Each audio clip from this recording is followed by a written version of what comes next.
welcome to the Independent Lodging Congress video interview. My name is Stephen Chan. I'm from Eagle Point Hotel Partners. Today we are at the 2014 Independent Lodging Congress in Philadelphia, and we are joined by Michael Dorf, founder and CEO of City Winery. Mr. Dorf's many accomplishments include founding the successful New York City music venue, Knitting Factory.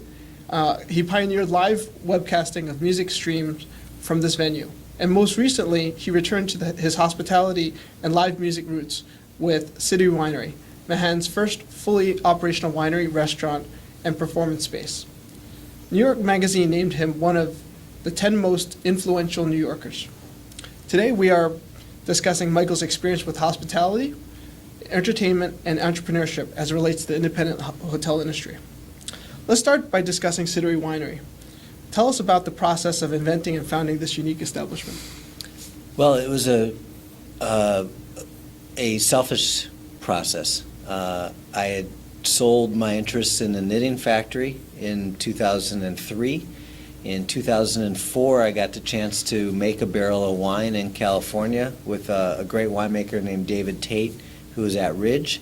And I had so much fun that I for a moment there, thought I was going to move the family from New York to the Willamette Valley in Oregon. That's one of my favorite Pinot Noir producing areas, and get into the wine business solely. My family pretty much told me to take a hike, and there's no way they're moving to the valley in Oregon. And this is where necessity breeds invention, and thought, how do I create a winemaking experience in Manhattan? And then the sort of selfish desire started to really sort of focus the reality of what I wanted to accomplish, which was, well, how do you make money? How do I rely on what I do and the experience of what I'm used to, which is serving drinks and food to a customer who's sitting there watching a show. And I had done that in a very simple formula. It was almost a lemonade stand with the Knitting Factory. And now I wanted to do it in the experience that I'd like to have, which was a lot more refined, serve wine in a glass. So, of course, we went for the best branded glassware in the world, Riedel, and we got the finest sound system in the country called Meyer, and brought them in. So we went for kind of the ultra concert experience. Right.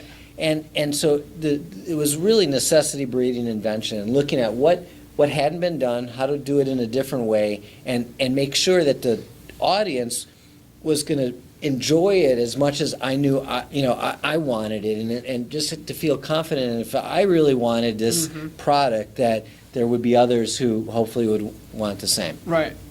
So you stepped into their shoes as a customer, and you said, "This is what I envision." And yeah, I'm not a professional musician, and got into the club business in New York as a fan. People say, "Well, what instrument do you play?" And I have a horrible singing voice. My guitar playing sucks. I took lessons for a couple of years. I sucked. My friends were really great, and so I got behind the board, if you will, and became a professional listener.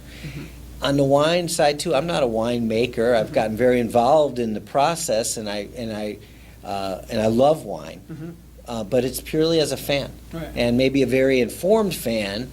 But I would hate to call myself a connoisseur. I love wine, and I wish I knew more about it, as I wish I knew more about music, right? I mean, I'm a passionate person, and I think there's a lot of passionate humans out there, and I felt, a place that combined those passions would be valuable. That's a great segue into the next question.